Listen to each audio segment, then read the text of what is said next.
Doctor जी, ये हो क्या तुम? उसकी तबीयत ठीक नहीं है और तुम ये क्या?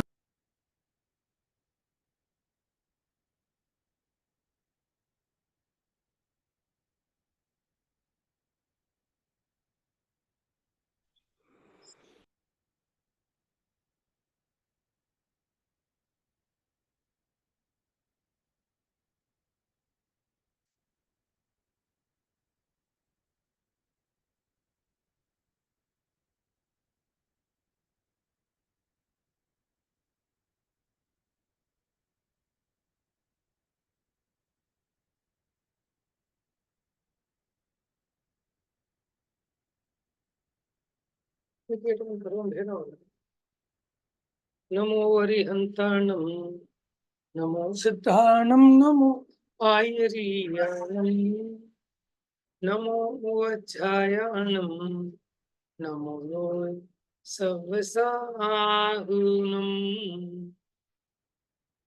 मोक्ष मार्गस्य नेतारं भेत्तारं कर्म व्रतां ज्ञातारं विश्वतत्त्वानां वंदे तद्गुणलब्धये।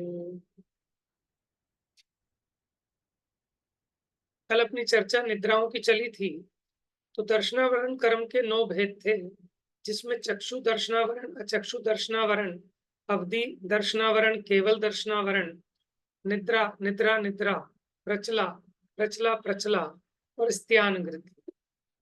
अब अंत में प्रश्न किया था कि निद्रा तो दर्शनावरण नामक पाप कर्म की प्रकृति है, फिर सोने में प्राणी को सुख कैसे लगता है? तो उत्तर दिया, निद्रा तो पाप के उदय में ही आती है। इससे आत्मा के दर्शन, ज्ञान, वीर्य, सुख रूप स्वभाव का घात होता है। अतः निद्रा दुख रूपी है। परंतु इसके साथ ही साता वेदनीय का उदय आ जाने पर या असाता का उदय मंद पड़ जाने पर, मद खेद रूप दुख कम हो जाने से सुख जैसा लगने लगता है। निद्रा उसमें सहकारी मात्र है। परमार्थ से निद्रा स्वयं सुख रूप नहीं है। वो तो पाप प्रकृति होने से उसका कार्य पाप रूप दुखमय ही है। लेकिन उसके साथ साता वेदनीय का थोड़ा उदय होता है, इसलिए जीव को सुख का सा आभास होता है। तो उसके बाद वेदनीय कर्म को कहते हैं सत सत वेद्य। तो सत और असत वेद्य माने वेदनीय। पढ़िए, कौन पढ़ेगा?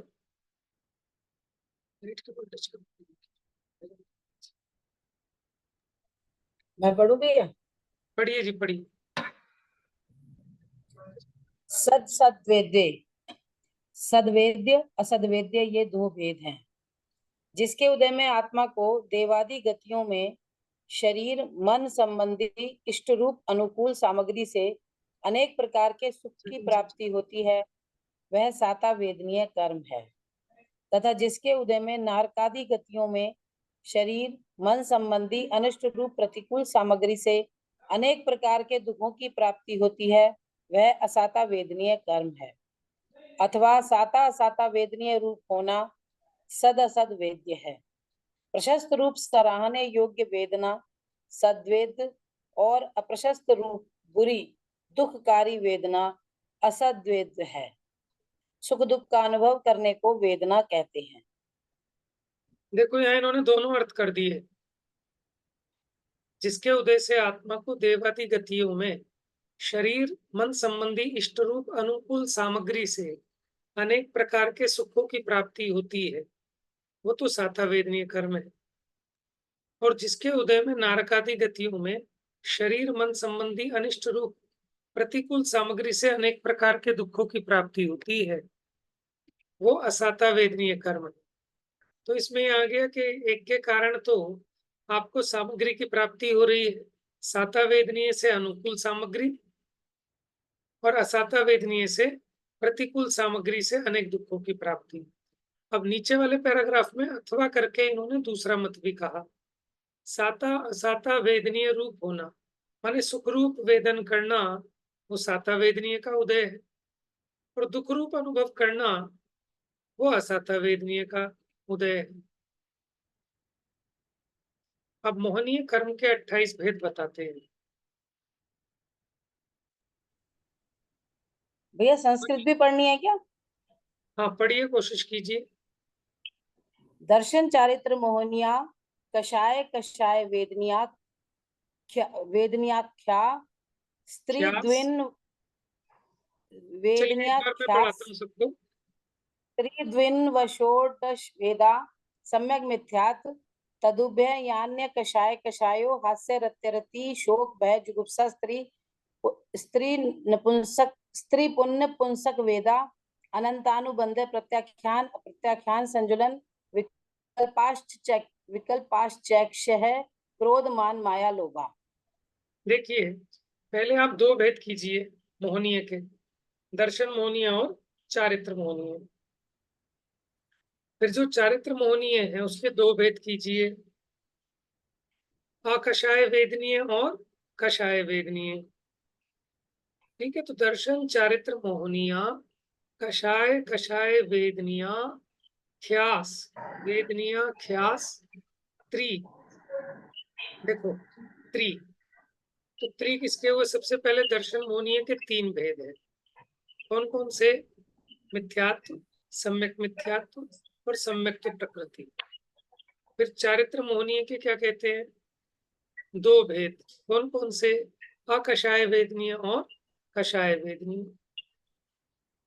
फिर कहते हैं नव षोडश भेद, नव अकषाय वेदनीय के 9 भेद, जिसको हम 9 कषाय कहते हैं।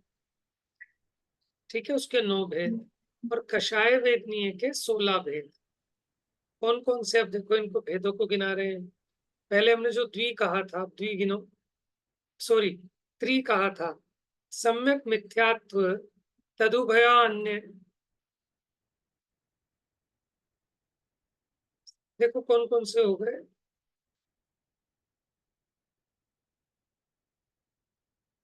सम्यक यानी सम्यक तो प्रकृति हो गई, मिथ्यात्व मिथ्यात्व प्रकृति हो गए, तदुभय माने सम्यक मिथ्यात्व हो गई। 3 भेद हो गए ना।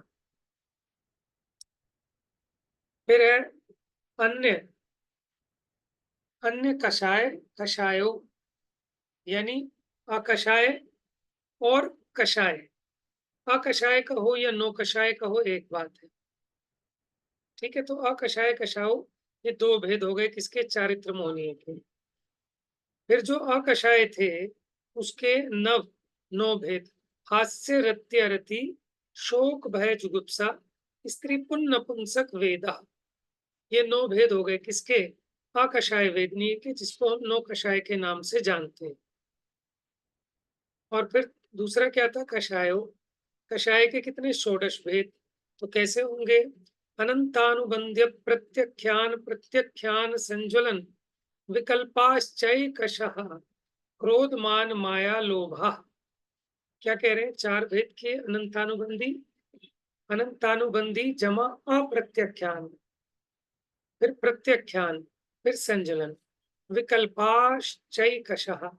इतने जो विकल्प हैं उनके एकशः एक एक के माने हर एक के क्रोध मान माया लोभ, ये वाले भेद। अनंतानुबंधी के भी क्रोध मान माया लोभ, अप्रत्याख्यानावरण के क्रोध मान माया लोभ, प्रत्याख्यानावरण के क्रोध मान माया लोभ और संज्वलन के क्रोध मान माया लोभ। ठीक है, अब देखो माइंड में आप एक चार्ट बना लेना। दर्शन मोहनीय, चारित्र मोहनीय। दर्शन मोहनीय के त्रिभेद कौन कौन से? सम्यक मिथ्यात्व, सम्यक मिथ्यात्व और सम्यक तो प्रकृति।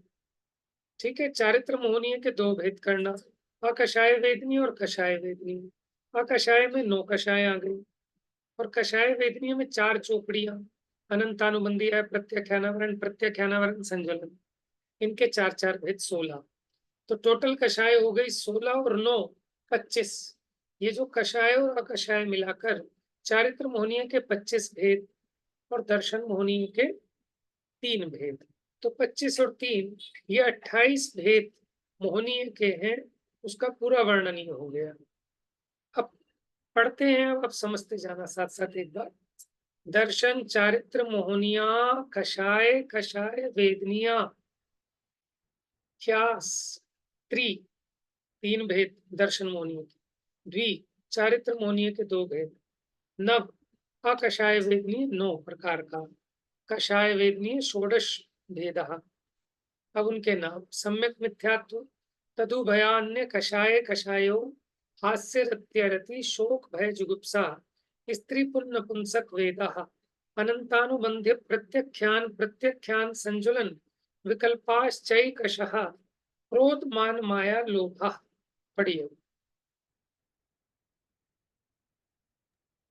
मोहनीय के दर्शन मोहनीय, चारित्र मोहनीय, ये 2 भेद हैं। दर्शन मोहनीय के सम्यक मिथ्यात्व, सम्यक मिथ्यात्व, ये 3 भेद। चारित्र मोहनीय के अकषाय वेदनीय, कषाय वेदनीय, ये 2 भेद हैं।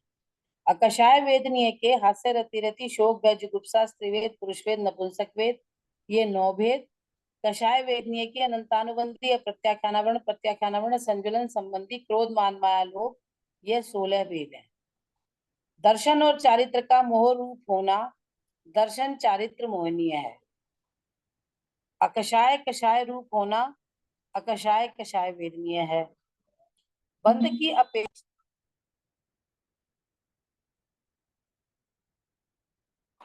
की अपेक्षा दर्शन मोहनीय कर्म एक मिथ्यात्व रूप ही है। प्रथमोपशम सम्यक्त्व का निमित्त पा 3 भेद हो जाने पर सत्ता और उदय में ये 3 रहते हैं। इनमें से मिथ्यात्व के उदय में जीव को अतत्व श्रद्धान रूप भाव होता है। सम्यक मिथ्यात्व के उदय में जीव को दही गुड़ के मिश्रणवत मिश्र श्रद्धान होता है। सम्यक प्रकृति के उदय में तत्वात् श्रद्धान व्यक्त रहने पर भी उसमें चल मलिन अगाढ़ दोष उत्पन्न होते हैं, उनसे सम्यक दूषित होता है। चारित्र मोहनीय के अकषाय वेदनीय और कषाय वेदनीय, ये 2 भेद हैं। यहाँ अ शब्द का सर्वथा निषेध रूप अर्थ नहीं लेना, ईषत् किंचित थोड़ी कषाय रूप अर्थ लेना है। जैसे अनुदरा कन्या का अर्थ तो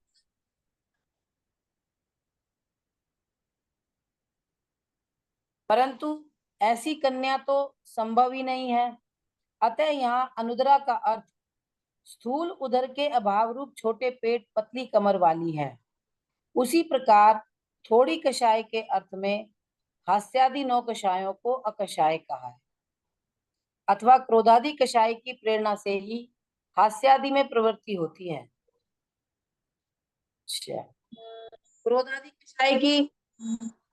क्रोधादि कषाय की प्रेरणा से हास्यादि में प्रवृत्ति कैसे होती है? देखिए, ये जो 9 कषाय हैं, ये कषाय के उदय के साथ ही काम करती है। कषाय का उदय ना हो तो ये 9 कषाय किसी काम की नहीं है। देखो, ये जो हास्य कषाय आई, ये माया और लोभ रूप है। क्योंकि देखो, मेन तो 2 प्रकार की कषाय, राग और द्वेष। कषाय के 2 ही भेद है, राग और द्वेष। ये जो 25 कषाय गिनाई, इनमें से 13 तो राग रूप है और 12 द्वेष रूप है। अब होता क्या है, ये जो मूल कषाय है वो तो क्रोध मान माया लोभ है। अगर वो कषाय हों तो उसके माफिक ये 9 कषाय वर्क करती है। जैसे किसी को अनंतानुबंधी क्रोध हो अथवा अनंतानुबंधी लोभ हो, तो उसके जो हास्य रति आदि होंगे वो भी उस अनंतानुबंधी टाइप के होंगे। किसी के अगर अनंतानुबंधी भी चली गई, अप्रत्यख्यानावरण भी चली गई, प्रत्यख्यानावरण भी चली गई, सिर्फ संजुलन बची है, तो उसके वो जो 9 कषाय होंगी वो संजुलन संबंधी होंगी। क्योंकि इनको इसीलिए 9 कषाय कहा, ईषत् कषाय है, मूल कषाय नहीं है। ये तो क्रोध मान द्वेष रूप है, माया और लोभ राग रूप है। तो उसके अनुसार ये हास्य रति आदि की प्रवृत्ति होती है। जिसकी वो कषाय कम हो जाए तो उसकी हास्य अधिक अपने आप कम हो जाती है। तो इसलिए कह रहे हैं, देखिए, इसलिए इसका नाम है अकषाय। इसी को 9 कषाय भी कहा। अकषाय कहने से मत समझ लेना कि कषाय के बिना। जैसे अनुदरा कन्या कहा, तो अनुदरा तो वो होती है बिना उदर वाली, तो बिना उदर वाली कन्या तो कोई होती ही नहीं। तो वहां अनुदरा का मतलब किंचित, माने पतली कमर वाली कन्या, उसको अनुदरा कन्या कहा। उसी प्रकार यहाँ जो अकषाय कहा, तो इसका मतलब ये मत समझना कि कषाय है ही नहीं, कि किंचित कषाय है, ईषत कषाय है। अब किंचित क्यों कह रहे हैं? क्योंकि मूल कषायों के अनुसार इसमें प्रवृत्ति होती है।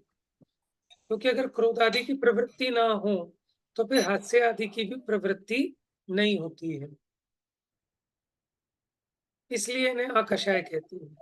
कोई बच्चा कुछ कर रहा है और हमें हंसी आ रही है, तो वो कौन सी हमारी अनंतानुबंधी क्रोध है, मान है, माया है, लोभ है, देखो, क्या है वो? अनंतानुबंधी नहीं कह सकते।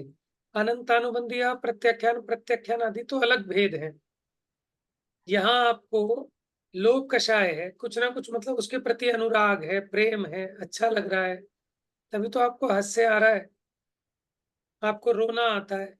कोई इष्ट सामग्री मिल जाए जिसमें आपको द्वेष है, ठीक है, उसके प्रति आपको क्रोध है, तो आपको अरति होती है, शोक होता है, जुगुप्सा होती है। तो ये उसका अनुकरण करके होने वाली है, क्रोध मान माया लोभ के अनुसार ये होती है, इसलिए इनको किंचित नो कषाय अथवा अकषाय रूप कहा। अब एक एक का वर्णन देख लीजिए, हास्य पढ़िए।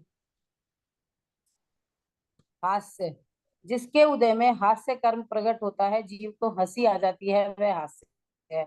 रति, जिसके उदय में वस्तु के प्रति आसक्ति होती है, वह रति है। अरति, जिसके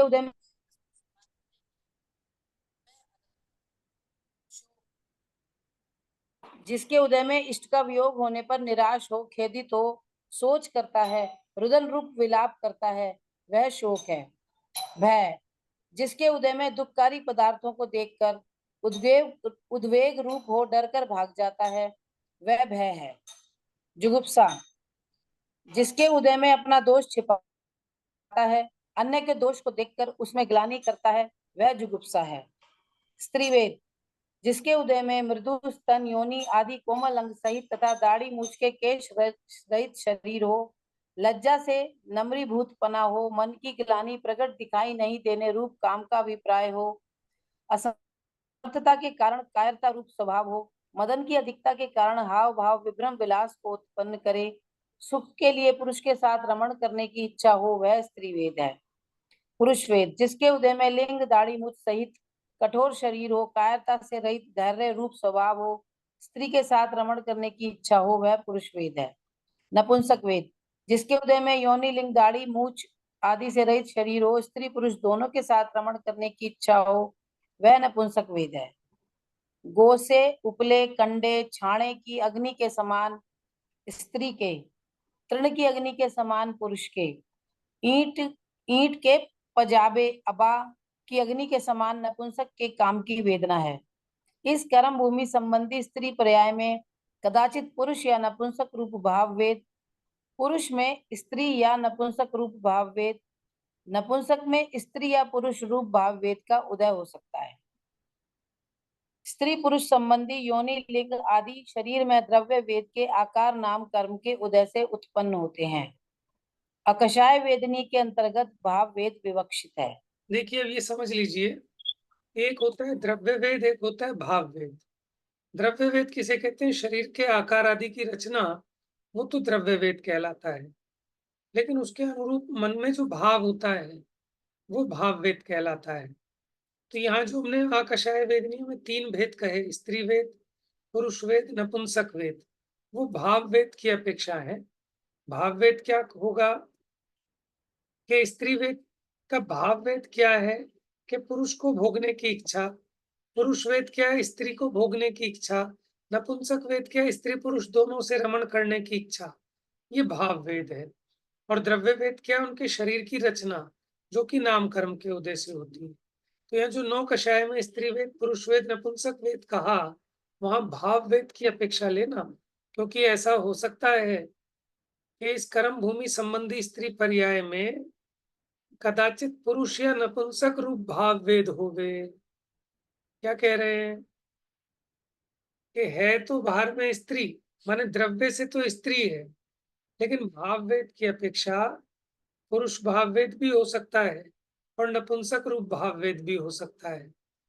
उसी प्रकार बाहर से द्रव्य पुरुष हो, लेकिन भीतर में उसके स्त्रीवेद अथवा नपुंसक रूप भाववेद हो सकता है।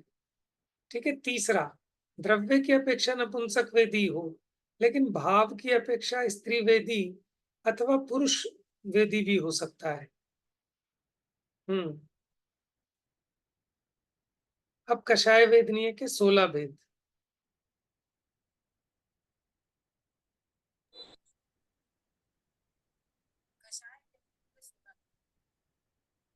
आवाज नहीं आ रही भाभी जी आपकी।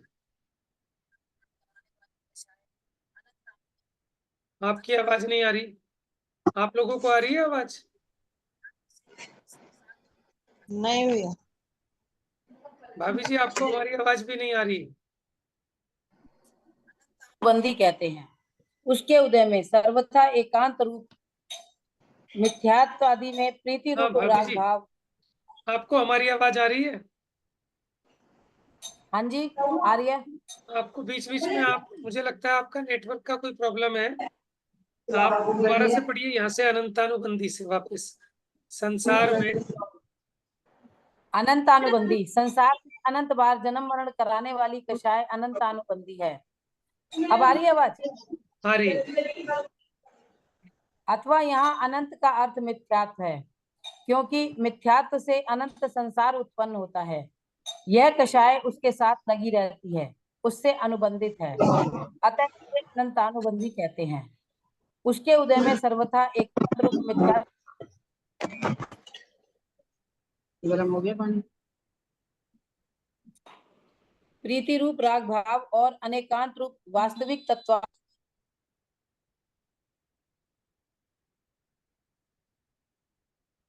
गड़बड़ हो रही है, मेरा नेट शायद, है ना? कोई बात नहीं, हो गया क्लियर। अब सुन लीजिए, टाइम भी हो गया है। देखो, अनंतानुबंधी किसे कह रहे हैं? अनंत का अर्थ यहाँ किया कि अनंत कोई बार और जन्म पढ़ ले। मरण कराने वाली मेरा कषाय। नेट गड़बड़। हाँ जी, थोड़ा फ्लक्चुएट कर रहा है शायद आपका। कोई बात नहीं। मैं कह रही कोई और पढ़ लेगा, मेरे नेट में गड़बड़ हो रही है शायद। हाँ कोई बात नहीं, हो गया, टाइम भी हो गया हमारा। तो संसार में अनंत बार जन्म मरण कराने वाली कषाय अनंतानुबंधी है। अथवा यहाँ अनंत का अर्थ मिथ्यात्व है, क्योंकि मिथ्यात्व से अनंत संसार उत्पन्न होता है और ये कषाय उसके साथ लगी रहती है। मिथ्यात्व के साथ रहने वाली कषाय है अनंतानुबंधी। अगर मिथ्यात्व जाता है तो ये अनंतानुबंधी भी साथ में जाती है,